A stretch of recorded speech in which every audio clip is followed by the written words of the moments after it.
Welcome to Percolating Perspective, your podcast to adore and apply American culture and the Western way of life to your life. We have a jam-packed show for you today that you do not want to miss. Take the time today, if you would, to subscribe and leave us a 5-star review anywhere this podcast can be found. Thank you so much for listening and being such a dedicated part of our work here at Percolating Perspective.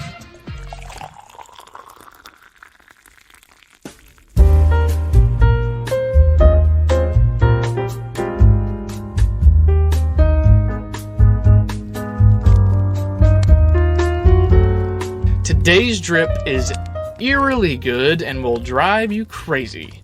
Here, I sit in the parlor in a nice big leather wingback chair, sipping my coffee. The breeze blowing some leaves around outside my window. Doing some reflecting here on a darker side of American literature and culture today. But to accompany that, I am sipping on a dark roast today. I typically drink a medium roast, but today I'm going dark roast to honor the darker side of American culture. Today's coffee is Beyond Black by Black Rifle Coffee Company. Not only is this a powerful and punch-packing coffee, but it is brought to us by a really cool company. Black Rifle is a really unique company, veteran-owned. They do a lot of veteran philanthropy, wounded warriors, and several great organizations they support. I'll let you do some research on your own time to the company, but a really cool, interesting company. And if you've never been in one of their retail fronts, it is a must-see. They are really cool, very unique. Beyond Black, though, in my opinion, is designed to be sipped straight black. It is made to put hair on your chest. You have to be careful, though, when you're brewing it, because the flavor can easily get away from you. It is a true dark roast. It's very dark, which the dark roasts tend to be more bitter and have more caffeine, so it can be easily overmeasured when you're putting it into the filter. Like I said a minute ago, I typically drink a medium roast, and I'll generally put about a tablespoon and a half, maybe, of grounds per 2 cups of water, which is slightly stronger than what you'll get at, McDonald's or, most gas stations, I guess. But I can't take this one on that ratio. Call me what you will, but it's dynamite in a bag. I mean, it's great coffee, but it is strong. But, hey, to each his own. Some people like dark. Some people won't drink a medium. They think it's too weak. But, hey, again, to each his own. It's a good cup of coffee. Just make it a little bit less strong. Don't mix it like you mix a medium roast. But anyway, a dark roast for a dark side of American culture. Not dark in a necessarily bad way, but more dark in the sense of emotion. Today, as a gesture to the end of October traditions of Halloween, we take a stroll through some very intriguing work.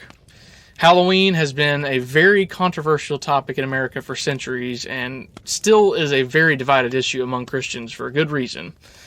While our purpose here today, though, is not to take a stance one way or the other on the issue, I felt it would be fun to talk about some of the enormously impactful literary and performing arts that are commonly associated with Halloween and this exciting and fun time of the year. And I'm going to take another quick cup of coffee.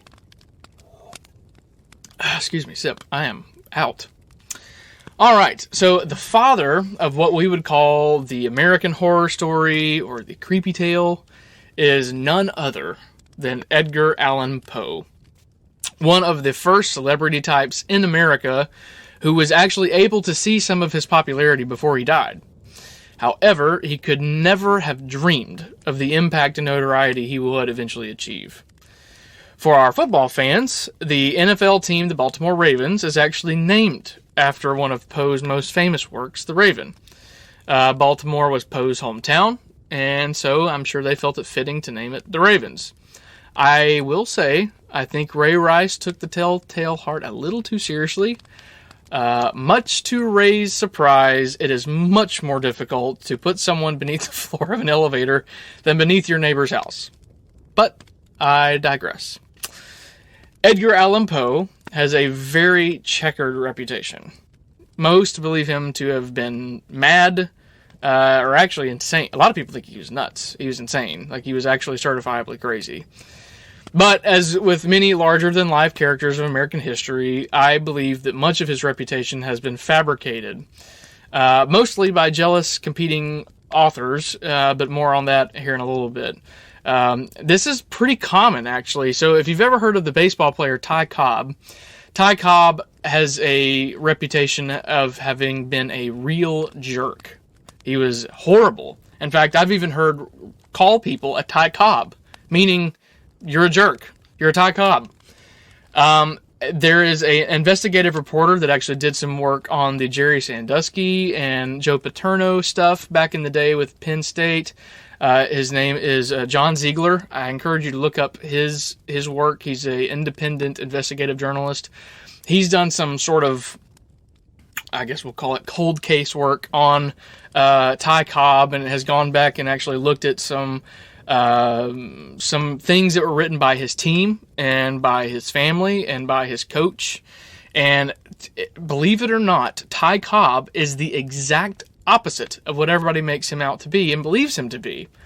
It was beloved by his teammates and even by opposing teams, and his coach, his family. They dearly loved Ty Cobb.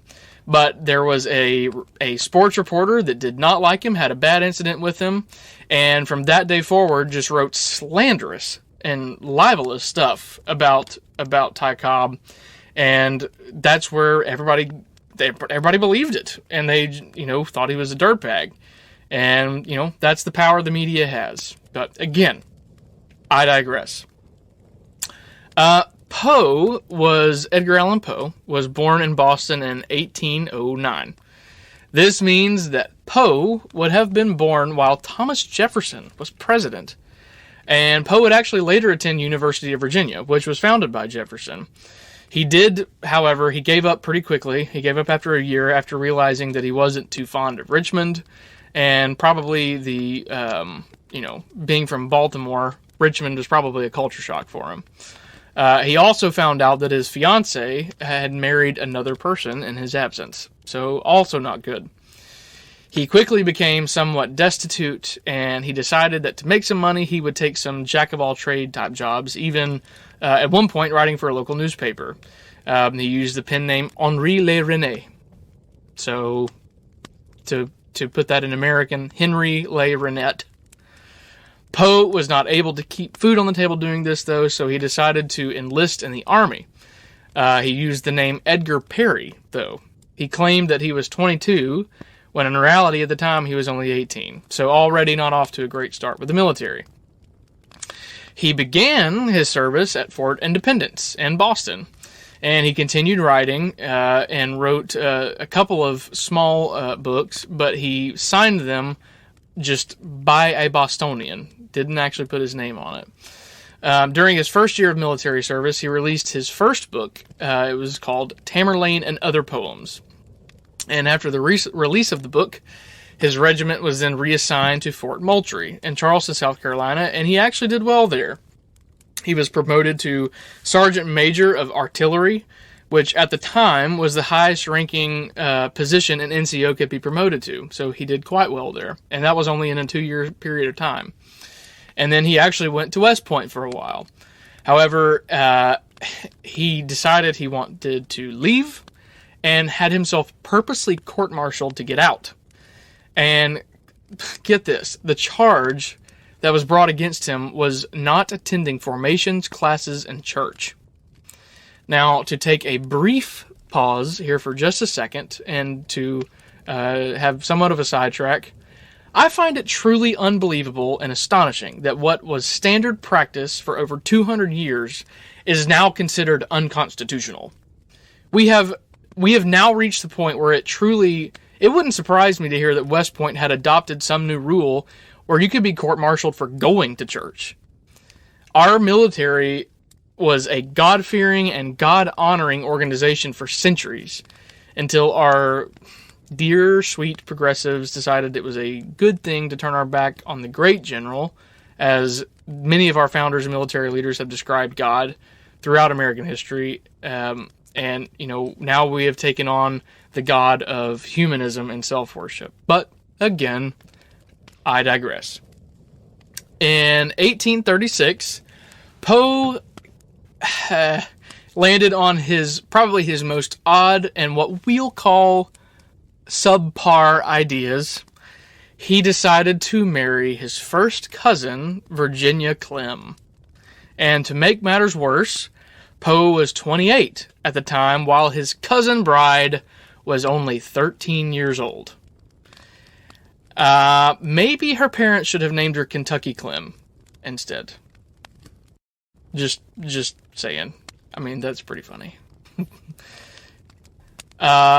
She was 13. She willingly married her cousin, a much older cousin. I mean, I think that name fits better than Virginia Clem. If we're going to name her after a state, maybe Kentucky Clem. They were married for 11 years until her death of tuberculosis at 24 years old. Most believe that Edgar Allan Poe's extraordinarily dark and bleak poetry was the product of not only losing his brother, who died not too long before this, but, I mean, how terrible is it to lose your wife and your first cousin on the same day? Especially when it's the same person. Okay, that was a little bit dark humor there for you. It's the coffee. It's the dark roast, I think, that's doing that. It's bringing out a little bit of dark humor. And a little bit of Kentucky slander. Just to put it, we don't have a lot of listeners in Kentucky. In fact, I don't even know if we have a single one in Kentucky, so, I can do that, right? And if somebody does decide to listen to this podcast from Kentucky for the first time, you can't really argue with me, right, on that? I don't think so. You know what you are. You know what you are, Kentucky. On a cold, dark night in January of 1842, Virginia began to cough up blood, a common symptom of tuberculosis. She and Poe both immediately recognized her first indication of tuberculosis. Poe later described this incident as, quote, she had a breaking blood vessel in her throat. After her death, Poe became erratic and developed a severe drinking problem. Although I don't know how you can get more erratic than marrying your 13-year-old first cousin in Kentucky Clem, but again, I digress. Let's see. October 3rd, 1849, Poe was found in Baltimore, and according to the man who found him, Joseph Walker, he was, quote, in great distress and in need of immediate assistance. He died 4 days later at Washington Medical College at 5 a.m. Poe allegedly repeatedly cried out the name Reynolds the night before his death, but it never has been determined who or what Reynolds was. The physician near him on his deathbed said that his final words were, quote, Lord, help my poor soul, end quote. Strangely, all of Poe's medical records have been lost. As a result, his cause of death cannot be determined. Some have speculated syphilis, cholera, even rabies. The most common idea that I could find, though, was that he was killed by a victim of election fraud. The form of election fraud was called cooping. And essentially what this was, you had political gangs that would kidnap people, and they would force them to vote a certain way, and then they would beat them to a pulp and leave them for dead so they wouldn't talk. Poe's death, much like his literary works, are a dark and weird, unexplained mystery. Much of his tattered reputation, wild reputation of insanity, comes from one of Poe's literary nemeses, Rufus Wilmot Griswold, who probably just had, a thorn in his flesh because his name was Rufus, but, I mean, that's a horrible name. To anybody who's named Rufus, probably living in Kentucky, I will apologize for that one. Griswold wrote several misleading, slanderous articles about Poe under a fake name on the day of his death for months after his death. Pretty courageous to slander a dude under a fake name. Poe, though, from start to finish, Poe was a genuinely weird dude. But his impact on American culture has been enormous. He is often regarded as the father of American horror stories and dark literature. His works, I mean, The Raven, Telltale Heart, The Cask of Amontillado, The Mask of the Red Death. That's just to name a few. They have all given shape to an entire industry of literature that at the time was very new to a Puritan-minded American society. But Edgar Allan Poe's works, you can actually go on YouTube and hear many of them. They're read by many famous voices like Christopher Lee, Orson Welles, who is another one of my heroes. I love Orson Welles and his work. And even conservative radio personality and Radio Hall of Famer Glenn Beck, who often reads Poe's works on air on the day of Halloween as a self-described family tradition. I think he said that he reads every year. He reads it to his daughter, maybe. But anyway, so Edgar Allan Poe, again, being the father of the American horror story and dark literature in America. There are many others, though. I think as far as authoring, I think Edgar Allan Poe probably takes the cake on that one. There are many that we associate with American horror stories and the dark arts. Not the dark arts. We're not talking about like the cult or anything. But Vincent Price comes to mind. Oh man, Vincent Price. I mean, he had probably a 60-year career of being a villain, a dark, mysterious, vampire type. He even did it. If you've ever heard the Michael Jackson hit Thriller, he has a monologue at the end of the song. Really, really cool guy. Like Vincent Price, it was very versatile too. In fact, he even did some comedy sketches with Red Skelton back in the 50s. Very, very versatile actor, but he was, of course, very well known for his work in horror movies. Another is Orson Welles that I actually just mentioned a few minutes ago. So on October 30th, I think it was in 1934, for Halloween was the radio broadcast The War of the Worlds.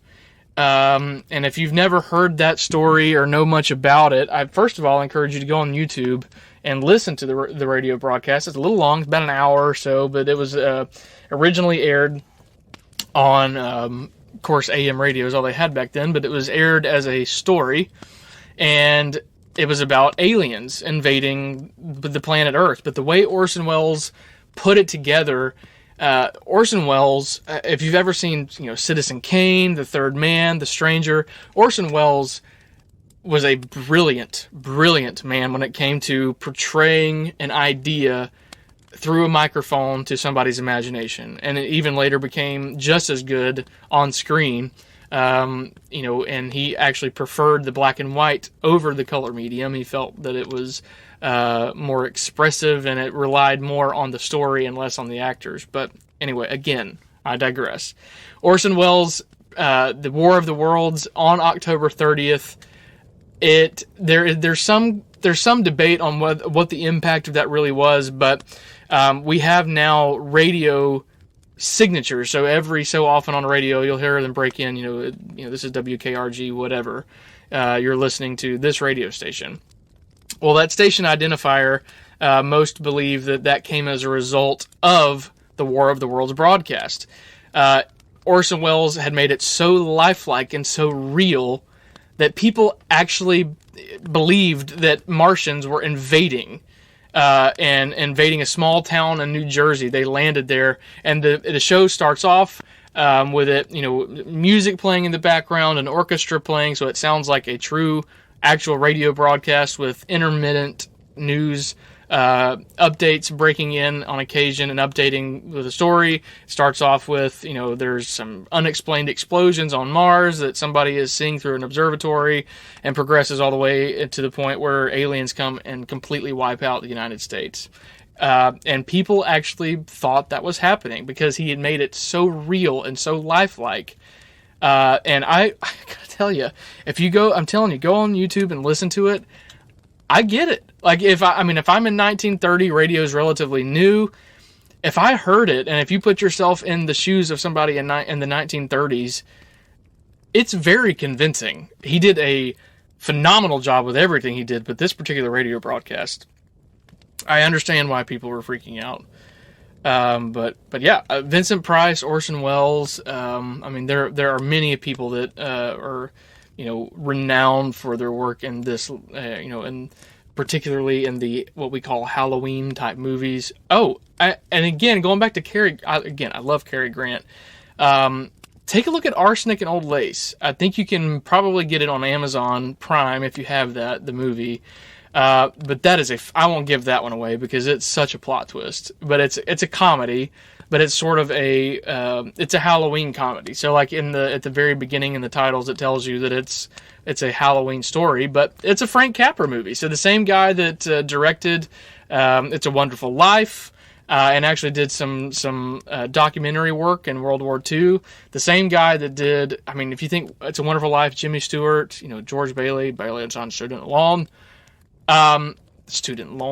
building and loan. I got the local news on the modern news on my head, but anyway, Cary Grant, check him out on Arsenic and Old Lace.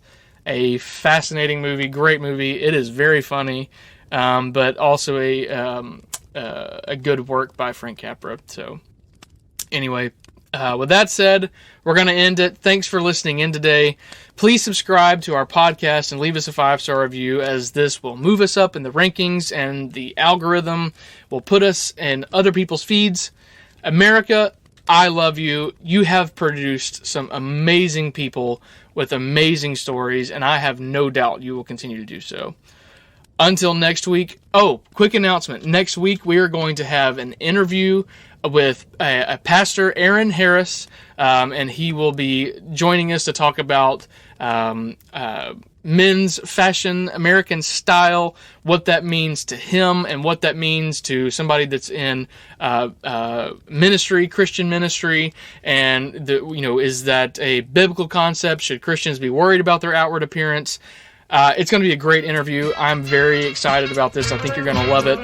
Until next week, I'm your host, Gordon Michael Porter. God bless and have a safe Halloween.